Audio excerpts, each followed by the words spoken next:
నమస్తే, welcome to our channel. మనతో పాటుగా సీనియర్ జర్నలిస్ట్ సత్యమూర్తి గారు ఉన్నారు. వారితోటి విజయసాయిరెడ్డి సడన్గా ఒక ట్వీట్ పెట్టాడు. ఆ ట్వీట్ సారాంశం ఏంటో తెలుసుకునే ప్రయత్నం చేద్దాం. నమస్తే సార్. నమస్కారం అండి. సార్, విజయసాయిరెడ్డి రాజకీయాలకు గుడ్ బై చెప్పేశాను, తర్వాత కావాలితే మళ్ళీ పాలిటిక్స్లోకి ఎంట్రీ ఇస్తానని చెప్పారు. కానీ సడన్గా ఒక ట్వీట్ పెట్టారు సార్. ఆ ట్వీట్ ఏంటో చదివి వినిపిస్తాను. హిందూ మతంపై కుట్రలు సహించేది లేదు. డబ్బు ఆశ చూపి మతం మార్చాలని ప్రయత్నిస్తే అటువంటి వారికి తగిన రీతిలో బుద్ధి చెప్పి గుణపాఠం నేర్పిద్దాం. గత 2 దశాబ్దాలుగా జరిగిన మత మార్పిడులపై కమిటీ వేసి ప్రభుత్వం విచారణ జరపాలి.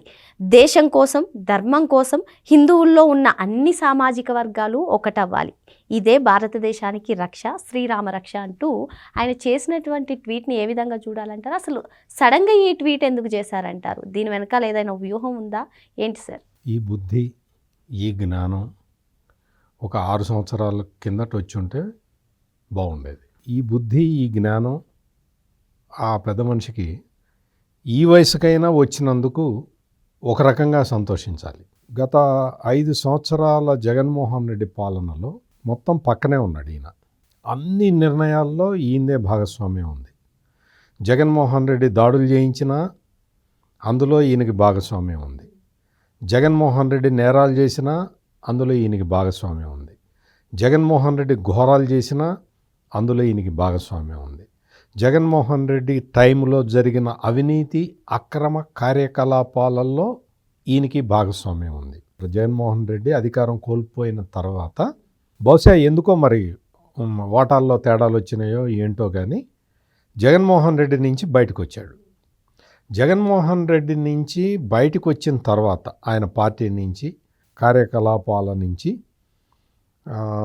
భాగస్వామ్యం లేకపోతే వేరే ఇతర కారణాలు ఏవైనా ఉండొచ్చు, చాలా కారణాలు ఉండొచ్చు. వాటి వల్ల బయటకు వచ్చేసాడు. బయటకు వచ్చిన తర్వాత కూడా జగన్మోహన్ రెడ్డికి సంబంధించిన విషయాలు బయటికి రాకుండానే విజయసాయిరెడ్డి జాగ్రత్త పడుతున్నాడు. జగన్మోహన్ రెడ్డికి సంబంధించిన ఈ అక్రమాస్తుల కేసు దగ్గర నుంచి కూడా విజయసాయిరెడ్డికి అన్ని విషయాలు తెలుసు. జగన్మోహన్ రెడ్డి జీవితంలో పెద్ద కేసులు ఏంటి అంటే, ఒకటి అక్రమాస్తుల కేసు, రెండోది వాళ్ళ సొంత బాబాయ్ మర్డర్ కేసు, మూడోది అతను ముఖ్యమంత్రిగా ఉండగా చేసిన లిక్కర్ కుంభకోణం. ఈ 3 జగన్మోహన్ రెడ్డి జీవితంలో చేసిన అత్యంత పెద్ద నేరాలు. ఈ 3 నేరాలకి సంబంధించి కీలకమైన వ్యక్తి విజయసాయిరెడ్డి అని నేను చెప్పబోతున్న పాయింట్ అది. అంటే మీకు అక్రమాస్తుల కేసులో వెబ్ ఆఫ్ కంపెనీస్ పెట్టింది ఆ సాలెగూడు లాంటి కంపెనీలు పెట్టించి, అప్పటి వరకు అటువంటి ప్రయోగాలు ఎవడు చేయలే. భారత ఆర్థిక వ్యవస్థలో ఎవడు చేయని విషయాన్ని ఈయన సూట్ కేస్ కంపెనీలు పెట్టించి చేయించాడు. అక్రమాస్తులు, షేర్లు ట్రాన్స్ఫర్లు, మొత్తం కంపెనీ లేకుండానే షేర్లు కొనటం. అప్పటి వరకు పెద్ద కంపెనీలుగా ఉన్నవాడు కూడా ఇంకా పుట్టని ఈ కంపెనీలో, జగన్మోహన్ రెడ్డి కంపెనీలో పెట్టుబడులు పెట్టడం, ఇవన్నీ మనం క్లియర్ కట్గా చూసాం. ఆ తర్వాత బాబాయ్ మర్డర్ కేసు. ఈ మర్డర్ కేసులో మొట్టమొదటిసారి టీవీ మీదకి ఫస్ట్ టీవీ మీదకి వచ్చి వివేకానందరెడ్డి గారు మన మధ్య లేరు, ఆయన గుండెపోటుతో అకస్మాత్తుగా చనిపోయారు అని చెప్పిన వ్యక్తి విజయసాయిరెడ్డి. ఆ తర్వాత కొన్ని గంటల్లోనే మొత్తం అన్ని విషయాలు బయటకు వచ్చినాయి. It is a cold blooded murder అనేది అర్థమైపోయింది. గొడ్డలు పెట్టి నరికారు అనేది అర్థమైపోయింది. ఆ తర్వాత జరిగిన పరిణామాలన్నీ మనకి తెలుసు. ఇప్పటి వరకు సిబిఐ విజయసాయిరెడ్డిని పిలిచి నువ్వు అట్లా ఎందుకు చెప్పావు, నిన్ను ఎవడు చెప్పమన్నాడు అనే క్వశ్చన్ అడగలేదు. అది కూడా అడగాల్సిన అవసరం ఉంది. ఈ విషయం నేను ఇప్పటికే చాలాసార్లు చెప్పాను. మూడోది, ఈ జగన్మోహన్ రెడ్డి ముఖ్యమంత్రిగా ఉన్న టైంలో జరిగిన ఈ లిక్కర్ కుంభకోణం. ఈ లిక్కర్ కుంభకోణానికి సంబంధించి ఈ మొత్తం నేరం అంతా కూడా రాజ్ కసిరెడ్డే చేశాడు, జగన్మోహన్ రెడ్డికి దీంతో సంబంధం లేదు అని చెప్పిన వ్యక్తి విజయసాయిరెడ్డి. అంటే అక్రమాస్తుల కేసులో A2గా ఉన్నాడు. వివేకానందరెడ్డి మర్డర్ కేసులో పబ్లిక్ని డైవర్ట్ చేయడానికి ఉపయోగపడ్డాడు. లిక్కర్ కుంభకోణంలో జగన్మోహన్ రెడ్డిని సేవ్ చేయడానికి ఉపయోగపడ్డాడు. నేను అందుకనే ఈ 3 కేసుల గురించే చెప్తూ ఉన్నా. ఓకే, ఈ కేసుల గురించి పక్కన పెడదాం, ఆయన పెట్టిన ట్వీట్ గురించి మాట్లాడదాం. నువ్వు హిందూ ధర్మాన్ని పరిరక్షించే వ్యక్తిగా నువ్వు ఇంత లావున ట్వీట్ పెట్టావు కదా, చాలా సంతోషం. నేను ముందరే చెప్పా కదా, నీకు ఈ వయసుకైనా నీకు బుద్ధి జ్ఞానం వచ్చినందుకు సంతోషపడుతున్న వ్యక్తుల్లో నేను ఒకడిని. నువ్వు ఇంత ట్వీట్ పెట్టావు కదా, నువ్వు అడగాల్సింది ఏంటి అంటే, జగన్మోహన్ రెడ్డి 5 సంవత్సరాల కాలంలో ఆంధ్రప్రదేశ్లో గ్రామాన మత మార్పిడులు జరిగినాయి. దీనికి సంబంధించి విశ్వ హిందూ పరిషత్తు ఒక 4 రిపోర్ట్లు పంపించింది. అదేవిధంగా నీకు మొత్తం అంటే ఆర్ఎస్ఎస్ కూడా దీని మీద తీవ్ర ఆందోళన వ్యక్తం చేసినాయి. వీళ్ళందరూ రిపోర్ట్లు పంపించారు. ఆ విషయాలన్నీ నీకు తెలీదా విజయసాయిరెడ్డి? నేనే చెప్పా వీడియోల్లో 2-3 సార్లు, ఆంధ్రప్రదేశ్లో మత మార్పిడులు విపరీతంగా జరుగుతున్నాయి. దీనికి సంబంధించి ఆర్ఎస్ఎస్ కూడా తీవ్రమైన ఆందోళన వెలిబుచ్చింది. వీళ్ళందరూ భారతీయ జనతా పార్టీకి చెప్పారు ఇవన్నీ. మొత్తం అంటే ఎక్కడ పుష్కర ఘాట్లలో కూడా మత మార్పిడులు చేశాడు, బాప్తిజం ఇస్తున్నట్టుగా చేస్తే ఆ వీడియోలు బయటకు వచ్చినాయి. ఇదేదో గుమ్మనంగా జరిగింది కాదు. అప్పుడు ఎందుకు మాట్లాడలేదు విజయసాయిరెడ్డి నువ్వు? ఈ రోజున నువ్వు హిందూ ధర్మం గురించి, భారతీయత గురించి నువ్వు ఇంత చించుకొని మాట్లాడుతున్నావు. ఇంత పెద్ద లంబా చౌడా ఒక ట్వీట్ పెట్టావు అంటే దీని అర్థం నువ్వు మళ్ళీ రాజకీయాల్లోకి వస్తున్నావు, నీకు బీజేపీ నీకు ఆశ్రయం కల్పించాలి అన్న ఉద్దేశమా? మళ్ళీ అంటే బీజేపీలో చేరటానికి నువ్వు ముందుగా వేస్తున్న పాచిక నిజంగానే నువ్వు మారావా? నిజంగానే నువ్వు నేను ఈ అంటే జగన్మోహన్ రెడ్డి లాంటి క్రిస్టియన్తో కలిసి పనిచేశాను, ఆ పాపానికి ప్రక్షాళన జరగాలి అని నిజంగా నువ్వు భావిస్తున్నావా? నువ్వు అనుకుంటున్నావా? నువ్వు ఇదే నిజంగా నువ్వు చిత్తశుద్ధితోటి, ఆత్మజ్ఞానంతో నువ్వు కనుక ఈ హైందవ ధర్మాన్ని కాపాడాలి అని నువ్వు ట్వీట్ పెట్టినట్టయితే నువ్వు చేయాల్సిన పనులేంటో తెలుసా? ఫస్ట్ చేయాల్సింది, నువ్వు ఏటూగా ఉన్న జగన్మోహన్ రెడ్డి అక్రమాస్తుల కేసులో నువ్వు మొత్తం నీకు తెలిసిన విషయాలన్నీ కోర్టుకి చెప్పి, కోర్టులో నువ్వు నేను ఏటూగా ఉండి నేను చెప్తున్నాను, ఈ కేసుల్ని ఇమ్మీడియట్గా విచారణకు స్వీకరించండి అని ఒక అఫిడవిట్ ఫైల్ చేయి, కేసు కొట్లాడు. ఇంకొకటి, బాబాయ్ మర్డర్ కేసుకు సంబంధించి సిబిఐకి లెటర్ రాయి.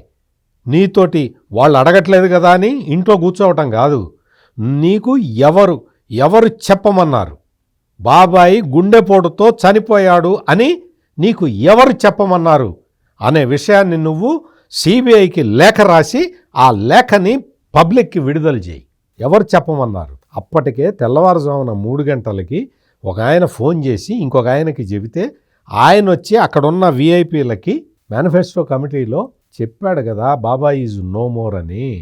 ఆ తర్వాత 7 గంటలకి నువ్వెట్ట చెప్తావు గుండెపోటని? దీని వెనక ఉన్నది మొత్తం కూడా సిబిఐకి ఒక వాంగ్మూలం లాగా ఇవ్వు. మూడోది, ఈ లిక్కర్ కేసుకి సంబంధించి నీ అల్లుడికి సంబంధించిన కంపెనీ నుంచే 100 కోట్ల రూపాయలు ఈ పెట్టుబడికి ఇచ్చాను అని చెప్పి నువ్వే చెప్పావు. దానికి సంబంధించి ఈ మొత్తం ఈ నేరం జరిగిందంతా నీకు తెలుసు. ఎందుకంటే మద్యం పాలసీని మార్చిందే నీ ఇంట్లో. వచ్చి నువ్వు ఇమ్మీడియట్గా మద్యం కేసులో అప్రూవర్గా మారు. పాపాలన్నీ చేసి దేవుడికి ఒక కొబ్బరికాయ కొడతాను, నా పాపం అంతా కడిగేయి అంటే దేవుడు కడిగేయడు విజయసాయిరెడ్డి. దేవుడు అట్లా కడగడు. నీ పాపానికి మొత్తం నువ్వే వాటన్నిటికీ పశ్చాత్తాపం వ్యక్తం చేయాలి. నీకు ఈరోజు ఏదో నీ పొలిటికల్ అంబిషన్ తోటి, నీ రాజకీయ కారణాలతోటి నిన్ను నువ్వు కాపాడుకోవటానికో, నీ ఆస్తుల్ని కాపాడుకోవటానికో, నీ వారసుల్ని కాపాడుకోవటానికో నువ్వు ఏమైనా సరే నేను మళ్ళీ రాజకీయాల్లోకి రావాలి, బీజేపీలో చేరాలి అనుకుంటే అనుకో, దానికి సంబంధించిన రాజకీయ కార్యకలాపాలు చేసుకో, ఇటువంటి ట్వీట్లు పెట్టుకో, బీజేపీ దృష్టిలో పడు, అన్నీ చేయి.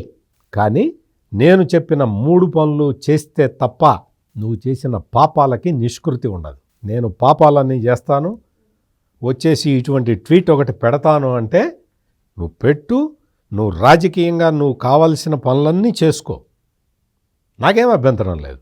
అంటే అఫ్కోర్స్ నేను అభ్యంతరం చెప్పినా నువ్వు ఆగవు, ఎందుకంటే నీ దగ్గర కోట్ల రూపాయలు ఆస్తులు ఉన్నాయి కాబట్టి.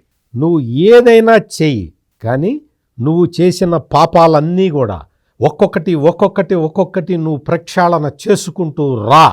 ప్రక్షాళన చేసుకుంటూ వస్తారంటారా, లేదు అంటే జగన్ విజయసాయి రెడ్డి ఇద్దరు కలిపి ఆడేది డబుల్ గేమ్ అనుకోవచ్చు?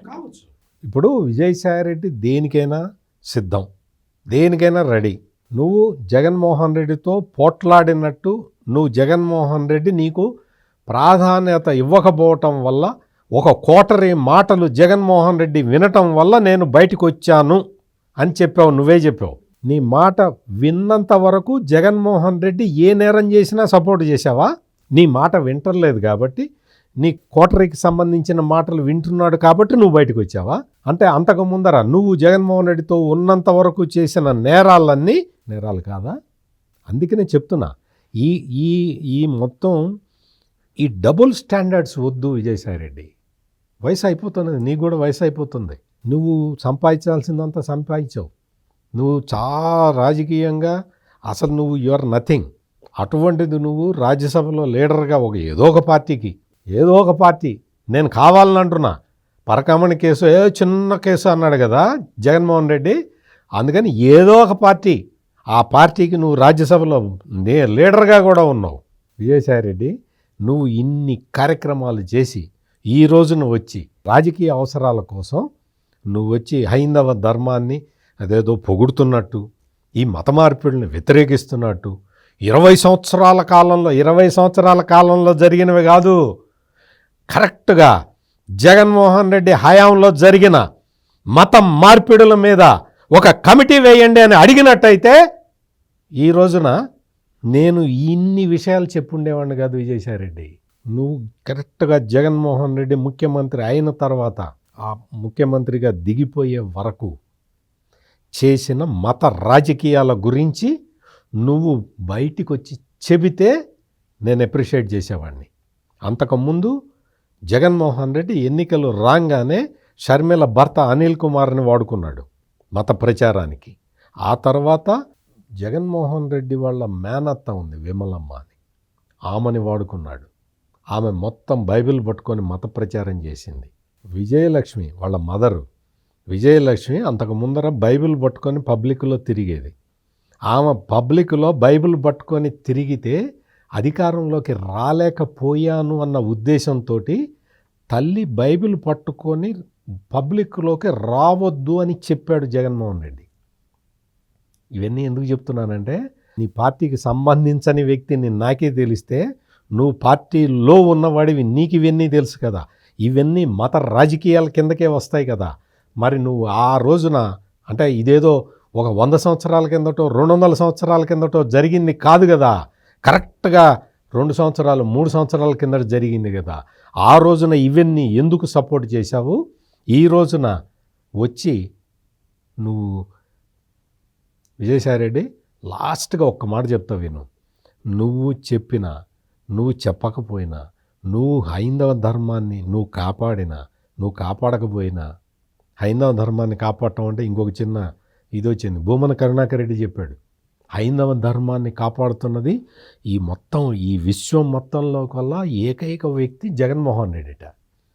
ఇటువంటి సైకోఫాంట్లు తయారయ్యి జగన్మోహన్ రెడ్డి చేసిన అక్రమాలని అన్యాయాలతో పాటు హైందవ ధర్మానికి చేసిన అపచారాన్ని కూడా వీళ్ళందరూ కూడా ప్రోత్సహించారు అతనితో ఉన్నంతకాలం. ఇప్పుడు వచ్చి నీతులు చెప్పడానికి వీళ్ళకి అర్హత కూడా లేదు. మరో అంశంతో మళ్ళీ కలుద్దాం. Thank you sir. నమస్కారం.